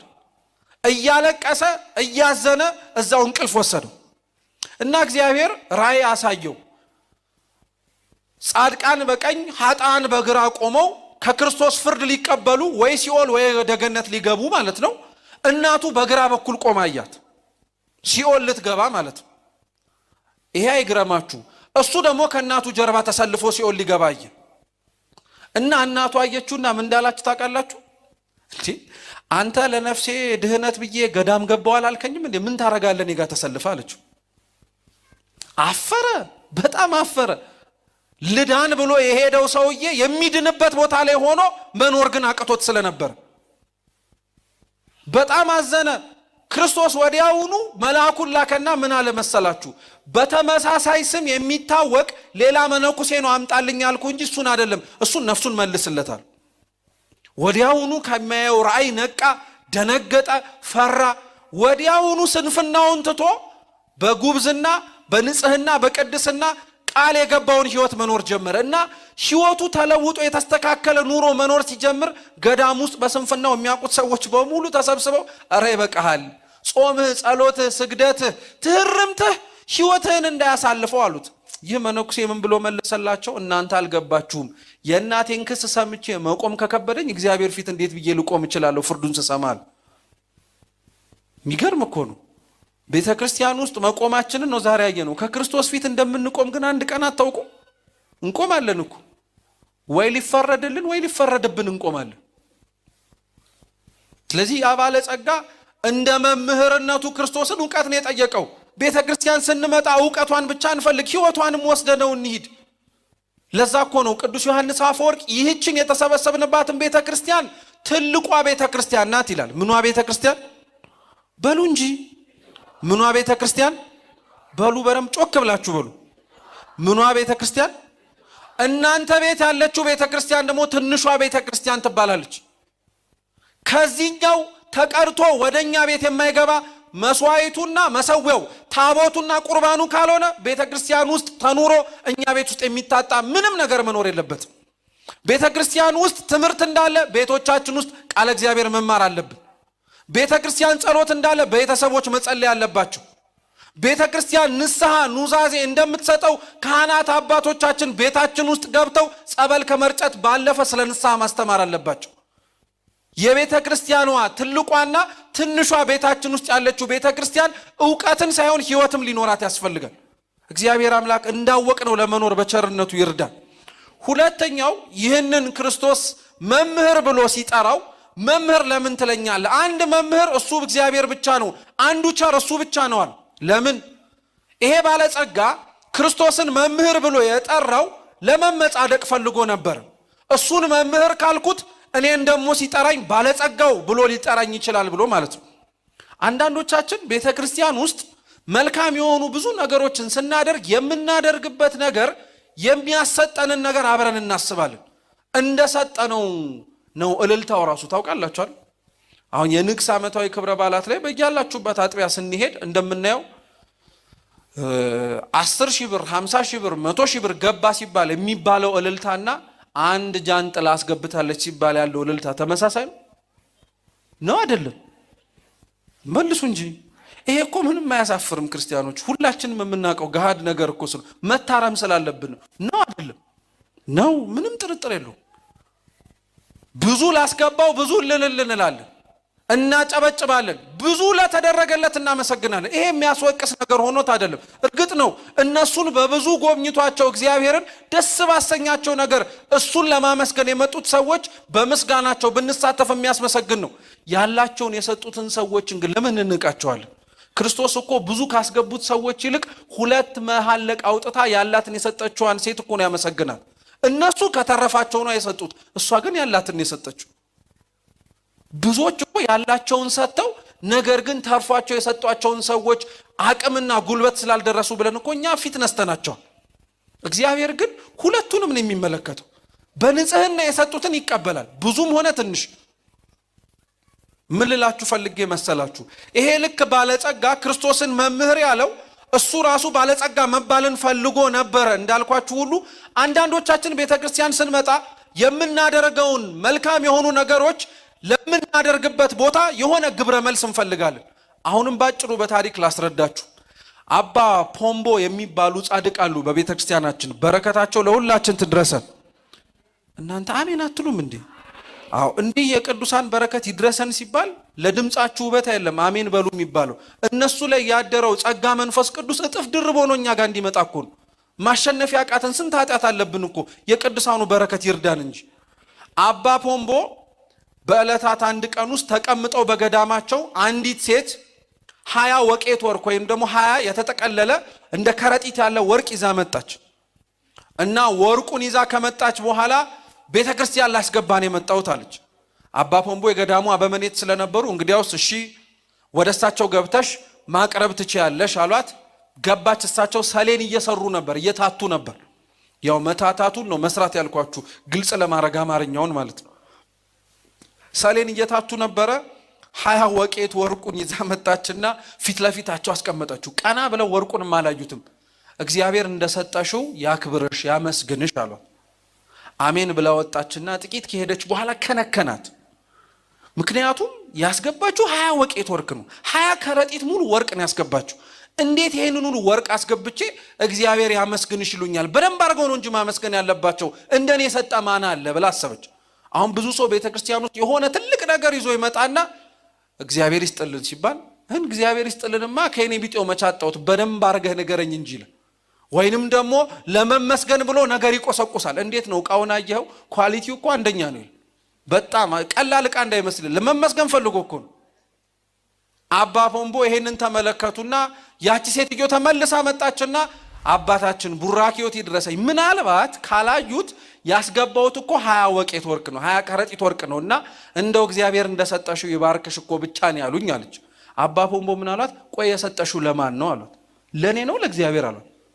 ለእግዚአብሔር እንግዲያውስ ያየሽ ያመስግንሽ፣ ከኔ ከደካማው ለምን ምስጋና ትፈልጊያለሽ አሏት። ይሄ ባለጸጋ ክርስቶስን መምህር ብሎ ያሞካሸው ከሱ ምስጋና ፈልጎ ነው፣ ከሱ መወደስን ፈልጎ ነው። ከኛ መካከልም እግዚአብሔር እንዲያመሰግነን ፈልገን የሚያስመሰግን ስራ ግን የለንም። እግዚአብሔር ነገርኳችሁ፣ ልናመጣለት የምንችለው ብዙ ወርቅ ብዙ ብር ሊኖር ይችላል፣ እናንተን ግን አይተካችሁም። ክርስቶስ ደሙን ያፈሰሰው ለወርቅ አይደለም፣ ለብር አይደለም፣ ተራ ለሆነ ግንብ እኮ አይደለም። ክርስቶስ ይህንን ሁሉ ነገር ዋጋ የከፈለው ክርስቶስ ይህንን ሁሉ ዋጋ የከፈለው ለማን ይመስላችኋል? ለኛ እኮ ነው ደሙን ያፈሰሰው። መጽሐፍስ የሚለው ምንድነው? በገዛ ደሙ ገዝቷችኋልና እኮ ነው የሚለው። ይሄ ለወርቅ አልተነገረም፣ ለብር ለምናመጣቸው ነገሮች በሙሉ አልተነገረም ይሄ ነገር በሙሉ። ስለዚህ ክርስቶስ መልካም የሆነው አንድ ነገር ብቻ ነው፣ እሱም እግዚአብሔር ነው አለውና ወደ ዘላለም ሕይወት መግባት የምትፈልግ ከሆነ ትእዛዛቱን ጠብቅ አለ። ትእዛዛቱ ማለት ኦሪት ዘጸአት ምዕራፍ 20 ላይ ያሉት 10ቱን ትእዛዛት ማለት ነው። የትኞቹን አለ? በጣም የሚገርም ጠያቂ ነው። ምክንያቱም ጠያቂው የዘላለም ሕይወትን ለማግኘት የጠየቀው ጥያቄ ላይ አሁን ክርስቶስ ትእዛዛቱን ብትጠብቅ ነው የምትወርሰው አለ። የትኞቹን አሉ? አትግደል፣ አታመንዝር፣ አትስረቅ፣ በሐሰት አትመስክር፣ እናትና አባትህን አክብር፣ ባልንጀራህንም እንደ ራስ አድርገህ ውደድ አሉ። እየሰማችሁ ነው? 10ቱ ትእዛዛት ግን እኚህ ብቻ ናቸው ክርስቲያኖች?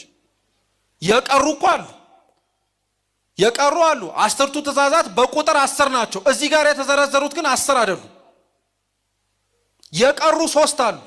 አንደኛ ከኔ ከአምላክ ከእግዚአብሔር በቀር ሌሎች አማልክትን አታምልክ፣ የሰንበትን ቀን ትቀድሳት ዘንድ አስብ፣ የአምላኬ የእግዚአብሔርን ስም በከንቱ አትጥራ የሚሉ 3 ትእዛዛት አሉ። ይህንን ባለጸጋ የዘላለም ሕይወት እንዲወርስ የሚያስፈልገውን ነገር ምንድነው ብሎ ሲጠይቅ ክርስቶስ የመለሰለት እነዚህን 3ቱን አይደለም፣ የተቀሩትን የመለሰለት። ለምን መሰላችሁ? 10ቱ ትእዛዛት ለሁለት ነው የሚከፈሉት። የመጀመሪያዎቹ 3ቱ የፍቅር እግዚአብሔር መገለጫ ናቸው። እስኪ ፍቅር እግዚአብሔር በሉ በደንብ በሉ። አዎ ፍቅር እግዚአብሔር ናቸው። ከኔ ከአምላክ ከእግዚአብሔር በቀር ሌሎች አማልክት አታምልክ፣ የሰንበትን ቀን ትቀድሳት ዘንድ አስብ፣ የአምላኬ እግዚአብሔርን ስም በከንቱ አትጥራ የሚሉት ትእዛዛት ሰው እግዚአብሔርን መውደዱን የሚያሳይበት የፍቅር መገለጫዎች ናቸው። ሰው ባፉ እግዚአብሔርን እወዳለሁ ብቻ ማለቱ የፍቅሩ መገለጫ ሊሆንለት አይችልም። በስራ ተርጉሞ ማሳየት መቻል አለበት እንጂ።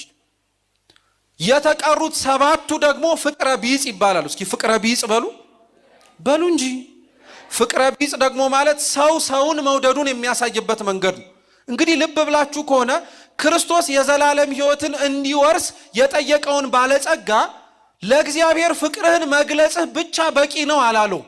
ከሰው ጋር ስትኖር ለሰው የምታሳየውን ፍቅር ነው እኔ የማየው አለ። ለምን መሰላችሁ? እዚህ የዮሐንስ መልእክት ላይ አምላካችን ልዑል እግዚአብሔር በሐዋርያው በቅዱስ ዮሐንስ ላይ አድሮ እንዲህ ይላል፣ ማንም በሉ በደንብ ከእናንተ መካከል እግዚአብሔርን እወደዋለሁ እያለ የሚያየውን ወንድሙን የሚጠላ ቢኖር እርሱ ውሸታም ነው። ቀጥሎ አሁንም አላቆምንም። የማያየውን እግዚአብሔር እወደዋለሁ እያለ የሚያየውን ወንድሙን እንዴት ሊጠላው ይችላል? አይገርማችሁ? ያላየነውን እግዚአብሔር እንወድሃለን እንለዋለን፣ በአምሳሉ የፈጠራቸውን ሰዎችን ግን እንጠላለን። ውሸታም ነን ማለት ነው። ሰው እግዚአብሔርን መውደዱ በእውነት የሚረጋገጠው በአምሳሉ የፈጠራቸውን ሰዎች መውደድ ሲችል ነው። እውነት እግዚአብሔር እርስ በርስ መዋደድን ይስጠን። ትልቁ ጸጋም ትልቁ የሕግጋት ፍጻሜ የሚሄ ነው፣ እርስ በርስ ተዋደዱ የሚለው። ስለዚህ ክርስቶስ ያንን ባለጸጋ የፈተነው ፍቅርህን ለእግዚአብሔር በገለጥክበት መንገድ አይደለም የእግዚአብሔር መንግስት የምትወርሰው፣ ከዚህ ውጪ ደግሞ የኔ ያለህን ፍቅር ለሰውም ጭምር እንዴት እንደምትገልጠው በእነዚህ ነው አሉ። በጣም ከሁሉ በላይ የሚገርመው ምን መሰላችሁ? ይሄ ባለጸጋ ምን አለው? እነዚህን ከልጅነቴ ጀምሮ ፈጽሜያቸዋለሁ። ከምንነቴ ጀምሮ? እስኪ ክርስቲያኖች ራሳችንን እንጠይቅ። ከልጅነታችን ጀምሮ ያልሰራ ነው ምን ኃጢአት አለ? ምናልባት አሁን እንደዚህ ሲባል አንዳንድ ሰው አይ ሁሉንም ኃጢአት ሰርቼ ሊሆን ይችላል፣ በፍጹም ግን እኔ ከእግዚአብሔር ውጪ ሌላ አምላክ አምልኬ አላቅም ሊል ይችላል። ስሙ በደንብ። ጣዖት ማምለክ ማለት የሆነ የአሕዛብ ቤት ቆሞ የነሱ ስርዓት አምልኮስ መሳተፍ ብቻ አይደለም። ቅዱስ ጳውሎስ እንዲህ ይላል፣ ሆዳቸው ጣዖት የሆነባቸው ሰዎች አሉ ይላል። ሆዳቸው ምናቸው? መጾም ሲያስፈልጋቸው የማይጾሙ፣ ለነፍሳቸው ድህነት የሚያስፈልጋትን ነገር ማድረግ ሲጠበቅባቸው የስጋቸውን መቆም ይበልጥ አድርገው ትኩረት የሚሰጡ ሰዎች ሆዳቸው አምላካቸው የሆነባቸው ነውና እነዚህ ከእግዚአብሔር ውጭ የሚያመልኩት ሌላ ነገር አለ፣ እሱም ሆዳቸው ነው። ሆዳችንን የምናመልክ፣ ገንዘባችንን የምናመልክ፣ ጉልበታችንን የምናመልክ፣ አስተሳሰባችንን የምናመልክ፣ ከቤተ ክርስቲያን አምላክ ከክርስቶስ ውጪ ሌላ ነገር እንዲገዛን የምንመርጥ ሰዎች በሙሉ በነፍሳችንም ሆነ በስጋችን ጣዖት አምልከናል ማለት ነው። እሺ ችግር የለም፣ እኔ የእግዚአብሔርን ስም በከንቱ አልጠራውም የምንል ላንኖር እንችላለን። የእግዚአብሔርን ስም ይቅርና በቅድስናው በውሸቱም መሃል አይደል እንደምንጠራው። የሚደንቅ እኮ ነው። ውሃውን ማየገቦ የሚያረገውን፣ ህብስቱን ስጋ አምላክ የሚያረገውን፣ ወይኑን ደማ አምላክ የሚያረገውን የተቀደሰውን የእግዚአብሔርን ስም እኛ እኮ ለምንም አይነት ነገር ነው የምንጠራው። ለምንም አይነት ነገር እንደተሰማን ማለት ነው። የእግዚአብሔርን ስም በከንቱ ጠርተነዋል። የሰንበትን ቀን መች እናከብራለን እኛ? የሰንበትን ቀን ማክበር እኮ ማለት ሰንበት ሲመጣ ከልጆቼ ጋር የማሳልፍበት የረፍት ጊዜ ነው ብቻ ብለን ቤት መቀመጥ እኮ አይደለም። የሰንበት ቀን ለነፍሳችን የምንኖርባት ቀን ናት። ሌሊት በቅዳሴው ቀንም ደግሞ እኛ ክርስቶስን ሊመስሉ የታደሉትን ሰዎች የምንጎበኝበት ነበር። የተራቡትን የምናበላበት፣ የተጠሙትን የምናጠጣበት፣ የታረዙትንና መሰል መልካም ነገር የምናደርግበት። የሰንበትንም ቀን ሽረናል። እናትና አባታችሁን አክብሩ ሲባል እኔ እናትና አባቴን ቀና ብዬ አይቼ አላቅም የሚል ሰው አለ። ጥሩ ነው። እናትና አባት ግን የሥጋ ብቻ አይደለም፣ ካህናት አባት ናቸው፣ እናትም ጭምር ናቸው። ካህናት አባቶቻችንን እናከብራቸዋለን። እንደኛ እኛው አይደል እንዴ ሰድበን ለሰዳቢ የምንሰጣቸው? ገመናቸውን ገልጠን አሳልፈን የምናሳየው እኛው አይደለን እንዴ? መሸፋፈን የከበደን ሰዎች ማለት ነው። መሸፋፈን ማለት ኃጢአትን መክደን አይደለም። እኛም በሰፈርንበት ሚዛን እንዳንሰፈር ሰውን ወደ ንስሐ ሊያመራ የሚችለውን ሕይወት ከመምራት ይልቅ እኛ የምናደርገው ምን አዲስ ዜና አለ ብለን ትኩስ ነገር ለማውራት ያለን ጉጉት በዚህ ዘመን ያለው ትልቁ ፈተናችን ስለሆነ ያልሆነውን እንደሆነ የሆነውን ደግሞ አብልጠን ነገሮችን ጨማምረን እናወራዋለን። እኔ ሰው ገድያ አላቅም ምን ልኖር እንችላለን። ሰው መግደል ማለት ነፍስና ስጋውን መለየት አይደለም። ሰው ሊደርስበት የሚችለው ደረጃ አንተ ምንም ማትረባም ብለን ሞራሉን የገደልነው ሰው የለም። እኛ አልሰረቅንም። ገንዘብ አንዲትም እኔ ሐቀኛ ነኝ የሚል ሰው ሊኖር ይችላል። ገንዘብ ባንሰርቅ የእግዚአብሔርን ጊዜ አልሰረቅንም። እኔ አመንዝሬ አላውቅም ልንል እንችላለን። አዎ ከሴት ከወንድ ጋር ላንተኛ እንችላለን። ከእግዚአብሔር ውጪ ግን ሌሎች ነገሮች ትኩረታችንን ስበው ግማሽ ልባችን ከእግዚአብሔር ጋር፣ ግማሽ ልባችን ከምንወደው ሌላ ነገር ጋር አልተጣበቅም። በሐሰት አትመስክር ይላል። ማን በሐሰት ያልመሰከረ አለ? ሐሰት መመስከር ማለት ክርስቲያኖች በነገራችን ላይ ሐሰት የሆነውን እውነት ማለት ብቻ አይደለም። እውነት የሆነውንም ሐሰት ማለት ኃጢአት ነው። ሐሰት የሆነውም እውነት ማለት ኃጢአት እንደሆነ ሁሉ የባልንጀራውን ቤት ማን ያልተመኘ አለ? ድሮ ሰው ቤቱን ነበር የሚመኘው፣ መኪናውን ነበር የሚመኘው። አሁን እኮ ገብቶ ውስጥ ሚስቱን፣ ባሉን የሚመኝ፣ ልጆቹን የሚመኛል። የራሱን ከማመስገን ይልቅ ባልንጀራውን ማን እንደራሱ የሚወዳለ? ተውት። ይልቅ እንደውም ሩቅ አንሂድ። ባልንጀራችንን መውደድ ይቅርና እኛ ራሳችንን እንወደዋለን እንዴ? ብንወደው እኮ ራሳችንን ኃጢአት እንደማንሰራ ታውቃላችሁ። ክርስቶስ ደሙን ያፈሰሰለት ሰውነት እንደተሸከመን ካወቅን እኮ ከኃጢአት ጋር ጥርሳችንን ነክሰን እስከ ደም ጠብታ ነበር ቅዱስ ጳውሎስ እንዳለው መጋደል የነበረው። እኛ ግን ኃጢአት እኮ የምርጫ ጉዳይ ሆኖልናል። በቃ እግዚአብሔር ይረዳናል እያልን ያላጠፋ ነው ምን ጥፋት አለ?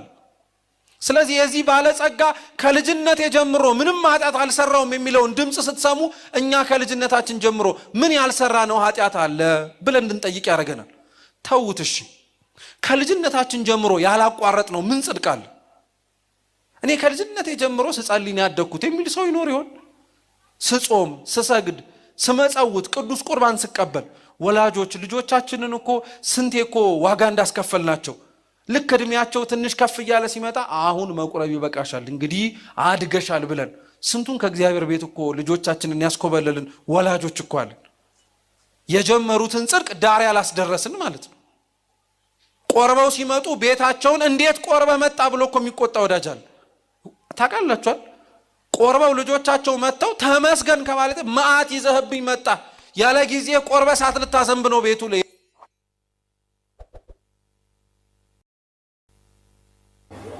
ይሰማል። በጣም ከባድ ጊዜ ላይ ያለው ሁላችን በጣም ስለዚህ ያንን የባለጸጋውን ኃጢአት ከልጅነቱ ጀምሮ አለመስማቱ ብቻ ሳይሆን እኛ ከልጅነታችን ያልሰራነው ኃጢአት የሰራነው ጽድቅ እንዳለ እንድንጠይቅ ያደርገናል። ስለዚህ ክርስቶስ ምን አለው መሰላችሁ? መጨረሻ ይህን ሁሉ ካደረግ የተመሰገንክ ነህ ብሎ አሁን የዘላለም ቤት ነው ለሳላ ነው አብራችሁ በሉ ፍጹም ልትሆን ልትወድ በሉ እንጂ ፍጹም ልትሆን ልትወድ ያለውን ውሸታን ተከተል። አሁን ክርስቶስ እስካሁን ኃጢአት ሳትሰራ ኖረሃል፣ ተመስገን፣ በጣም ጥሩ ነገር ነው። ከዚህ በኋላ ኃጢአት ሳትሰራ መኖር የምትፈልግ ከሆነ ያለን ሁሉ ውሸታን ያገኛል ተከተለኛል። ኃጢአት ሊያሰራ የሚችሉ ምክንያቶች አሉ አሁንም አንተ ጋር እያለው እሱ ደግሞ ምን መሰራት ገንዘቡ ነው። ገንዘብ ክርስቲያኖች እግዚአብሔር የሚሰጠው ለሰው መንግሥተ ሰማያትን ወርሶ መኖር እንዲችል ለማድረግ ነው። ቅዱስ ዮሐንስ አፈወርቅ ምን ይላል መሰላችሁ? በረከቱ ለሁላችን ትድረሰን። እግዚአብሔር ባለጸጎችን የሚያኖራቸው የዕኔ ቢጤዎች መጽውተው የዘላለም ሕይወትን እንዲወርሱ ነው። የዕኔ ቢጤዎችን እግዚአብሔር የሚያኖራቸው ስለ እግዚአብሔርን ጠርተው ወርሰው ደግሞ እነሱ ገንዘቡን የዘላለም ሕይወትን ለባለጸጋው ማውረስ እንዲችሉ ማለት ሁለቱም ይጠቃቀማሉ ማለት ነው። የሰማችሁ ገንዘብ ያለው በመስጠቱ የእግዚአብሔር መንግሥት ከዕኔ ቢጤው ይወስዳል። የዕኔ ቢጤው ደግሞ ስለ እግዚአብሔርን ጠርቶ ከባለጸጋው ገንዘብ በመውሰዱ ለሥጋውም ይቆማል፣ ለነፍሱም ደግሞ ስለ እግዚአብሔር ጠርቶ ያመጣው እንደሆነ አውቆ ከእሱ ያነሰውን በመጎብኘት ደግሞ እሱ ደግሞ ዘላለማዊ ሕይወትን እንዲወርስ ያደርጋል። ገንዘቡ ነበረ ትልቁ እግዚአብሔር ፊት እንዳይቀር ያደረገው ነገር። ባለጸጋው ልክ ይህንን ሲባል ነው ገንዘቡ በጣም ብዙ እንደሆነ ሲያስብ ሸሽቶ ሄደ። መጽሐፍ ቅዱስ ላይ በጣም የሚገርማችሁ ክርስቶስ ተናግሯቸው በጊዜው ያልተፈጸሙ ብዙ ነገሮች አሉ። ካለን ጊዜ አንጻር አንዲቷ እቺ ነው። ፍጹም ልትሆን ብትወድ ያለን ሁሉ ሽጠህ ተከተለኝ ብሎ የተናገረ ለባለጸጋው ነው። ባለጸጋው ያደርገው አልቻለም። ይህንን ቃል ሰምቶ ግን ከሱ በኋላ የተነሱ ክርስቲያኖች ፈጽመውታል። አፍራንጦስ በረከቱ ለሁላችን ትድረሰን አርጎታል። ከወንድሙ ጋር የመሬት ክርክር ነበረበት፣ ይገባኛል የሚል ማለት ነው።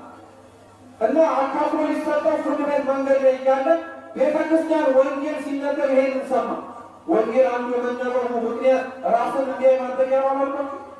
ስለዚህ ፍጹም ብትሆን ያለን ሁሉ ሽጠህ ተከተለኝ የሚለውን ሲሰማ እንኳን ይህ ስማ ነውር ነው ብሎ ወንድሙን ይቅርታ ጠይቆ የኔን ድርሻ አንተ መሬቱን ውሰደው ብሎ እሱ በረሃ ገባ። ዛሬ እንጦንስን ስሙን ጠርተን መንግሥቱን ለመውረስ እግዚአብሔርን እንማልድበታለን። እንጦንስን ወንድሙን አናውቅም። ለክርስቶስ ብለን የከፈልነው ዋጋ እግዚአብሔር እንዲያስታውሰን ያደርጋል። ለዓለም ብለን የከፈልነው ዋጋ ግን ምንም አያስገኘም። ቅዱስ ኤፍሬም ሶርያዊ ይነሳ ነው ምን ይላል መሰላችሁ? ለዚህች ዓለም ብትኖሩላት መጨረሻ ብትሰጣችሁ መቃል ነው። ለክርስቶስ ብትኖሩለት መጨረሻ የሚሰጣችሁ ግን የዘላለም ሕይወት ኖረን የሚሰጠን የመጨረሻው ነገር እንጂ ምን መቃብር ነው። ሌላ ምን ነገር ይሰጠናችን? ለእሷ ምንኖርለት ለአምላክ መኖር ብንችል ግን እሱ ከሞት በኋላ ያለው ሕይወት መስጠት ይችላል። ስለዚህ ይህንን ቃል የኖሩት አሉ ማለት ነው። ስለዚህ መጽሐፍ ቅዱስ የሚነበብ ነው አለ። ይህንን ቃል ክርስቶስ ነበረ ማለት መናገር ነውና በግልጽ ሲናገር ያሰማሉ። ለትርጓሜው ግን ባለጸጋው አልታደለም ነበር። የተረጎሙት አሉ፣ ሐዋርያት ተርጉመውታል፣ ሁሉም ሰው ተከትለውታል። መጽሐፍ ቅዱስን ቤት ገብታችሁ ቀጥላችሁ ስታነቡት ቅዱስ ጴጥሮስ እንዲህ ብሎ ይጠይቃል። እኛ እኮ ሁሉን ስለተከተልን እንደው ምን እናገኝ ይሆናል? በ12 የእስራኤል መንገድ ዙፋን የተቀምጣችሁ ትፈርዳላችኋል። ለእሱ ብለው የተሙለትን ነገር በሰማይ ያላቸውን ዋጋ እንዲያገኙ አሳያችሁ። ለክርስቶስ ብለን እኛ ምን የተውነው ነገር አለ? እግዚአብሔር ለሁሉ ነገር ተውነው። ለመድኃኒዓለም ብለን ምን የተውነው ነገር አለ? እሱን ለሁሉ ነገር ተውነው እኮ የክርስቶስን የደሙን ፈሳሽነት ያደረገው የቤዛነት ስራ እኮ ክርስቲያኖች ወር በገባ በ27 የምናስበው ዕለት ብቻ እኮ ዕለቱን ዓመቱን በሙሉ የሚታሰብ ነገር ነው። አንድ ቀን አይደለማ ክርስቶስ ታስቦ የሚውለው ቤተክርስቲያን ሁሌ ነው። አእምሯችን ፈዛዛ ደካማ ለሆነው ለእኛ ወር በገባ በ27 ሲመጣ እንኳን ወሩን ያችን ቀንና ዕለት አስታውሰን የተከፈለልን ዋጋ እንድናስታውስ አንተ ለእሷ ለሁላችን ለእኛ ክርስቶስ ደሙን አፍስሶ መንግስቱን እንድንወርስ ካልከን እኛ ለእግዚአብሔር ብለን ልንከፍለው የምንችለው ምን ዋጋ ነው? ለዛ ነው ክርስቲያኑ የሚጎለን ምን እንደሆነ ማወቅ አለን። የምንሰማውን ቃል እግዚአብሔር እውቀት የሚጨምርልን ብቻ ሳይሆን ከእግዚአብሔር ጋር በሕይወት እንድንኖር ላያደርገን የሚችለውን ነገር ለይተን ልናውቅበት የሚችልበት መሆን አለብን። ከሰማን በኋላ የተግባር ሰዎች መሆን አለብን። የጎደለኝ ከእግዚአብሔር ጋር ስኖር ገንዘቤን ሰጥቼ እውቀቴን ሰጥቼ ከሁሉ በላይ የሆነ ራሴን ሰጥቼ መኖር የከበደኝ የምንል ሰዎች ከሆነ ቢያንስ እንኳን ዓለም እንደምትለው ከሆነ ለችግሩ ትልቁ መፍትሄው ችግሩን ማወቅ ይባል። ችግራችንን ካወቅነው ቢያንስ ከ150% ይደናል ማለት የሚጎለን ምን እንደሆነ ማወቅ አለብን። ሁለት ቤተክርስቲያን ውስጥ አንዳንዴ ጸጥ ባለው አጸድ ላይ ተቀምጠን ሁሉ ቤተክርስቲያን ውስጥ ስንቀመጥ ራሳችንን ቁጭ አድርገን መመርመር አለብን። ራሳችንን መመርመር ይክበድን። እግዚአብሔር እንዲመረምረን ልባችንን መክፈት አለብን። እንዲያሳስበን ማወቅ መቻል አለብን። እግዚአብሔር እኮ ጸጋን፣ ሀብትን፣ ስጦታን ለሰው ልጆች የሚሰጠው ባለጸጋ እንደሆነ ብቻ እንድናውቀው ብቻ አይደለም። ክርስቲያኑ እግዚአብሔር ይህን ሁሉ የሚያደርገው የጎደለንን ማወቂያ መንገድ እንዲሆነ ጭምር። ይሄ ሁሉ ሲነገር ደግሞ አንዳንድ ሰው እኔ ገንዘብ ነገር ባለጸጋ አይደለሁም ደሃ ነኝ ሊል ይችላል። ማንም ሰው በዚህ ምድር ላይ ደሃ የለም። ባለጸግነት የገንዘብ ጉዳይ ብቻ አይደለም። ባለጸጋን መዝገበ ቃላታችን ሲፈታው ባለጸጋ ባለስጦታ ማለት ነው። ገንዘብ ስጦታ ሆኖ ባይሰጠው ጤና ስጦታ ሆኖ የተሰጠው ሰው የለም አለ። ሰውነት ስጦታ ሆኖ እግዚአብሔር የሰጠው ሰው አለ። ስለዚህ በሰጠ ነገር እግዚአብሔር መንግስቱን ልትወርስ ይፈልጋል ማለት ነው። ገንዘብ ባይኖርህ እውቀት ባይኖርህ በሰውነት እኔ ሙሉ አይደለሁም ብትል እንኳን እግዚአብሔር ልትወርስበት የሚችልበት መንገድ ሰጥቷል። ሰውነታቸው ሙሉ ሳይሆን እግዚአብሔር መንግስት የወረሱ አሉ። አሁን እኛ እጅ ከሌለ መመጽወት የማንችል የሚመስል ግን ቅዳሴያችን ምንድን ነው የሚለው? ንፍቅ ካህኑና ሰራዊ ካህኑ የእጣ የመባው ወይም የስጦታውን ነገር ላስገቡ ሰዎች ዲያቆኑ ጸልዩ በጸለ ያበቡ መባ ስላስገቡ ሰዎች ጸሎት አድርጉ በሚልበት ክፍል ላይ ምን እንደሚታወቃላችሁ? አቤቱ ጌታ ሆይ ይላል ካህኑ አስራቱን፣ ቀዳማያቱን፣ በኩራቱን፣ የንባብ መጽሐፍቱን፣ መጋረጃውን ሁሉም ነገር ያስገቡትን አቤቱ ጌታ ሆይ በዘላለማዊ መንግስት አስባቸው። አሜናችሁ። ቀጥሎም እንደዚህ ታውቃላችሁ፣ ይህንን ማድረግ እየፈለጉ የሌላቸውንም ሰዎች በጎ መሻታቸውን ተቀብለን እንዳደረጉ ቁጠርላቸው። እያለው ማድረግ የከበደውን አይደለም፣ ሳይኖረው ግን ማድረግ የፈለገውን በጎ መሻቱን ይፈልግልናል፣ በጎ መሻቱን ይቀበላል ማለት። ስለዚህ እግዚአብሔር ጎዶሏችንን ሊሞላ የሚችልበት ብዙ መንገድ ዘርግቷል። እኛ ጎዶሏችንን አውቀን ደግሞ መኖር የእኛ ድርሻ ነው። ባለጸጋው ጎዶሎውን አውቆ መመጽወት ከብዶት ያጣውን የእግዚአብሔር መንግስት እኛ ጎዶሏችንን አውቀን ካለመግባት አምላካችን ሁሉ እግዚአብሔር ይሰውረን። ያስተማረን የመከረን አምላካችን ስሙ የተመሰገነ ይሁን። የጎደለንን አውቀን ደሙን ያፈሰሰልን አምላካችን ኢየሱስ ክርስቶስ ያዘጋጀልን የከፍተልን መንግስቱን ለመውረስ አምላካችን ሁሉ እግዚአብሔር ይርዳን።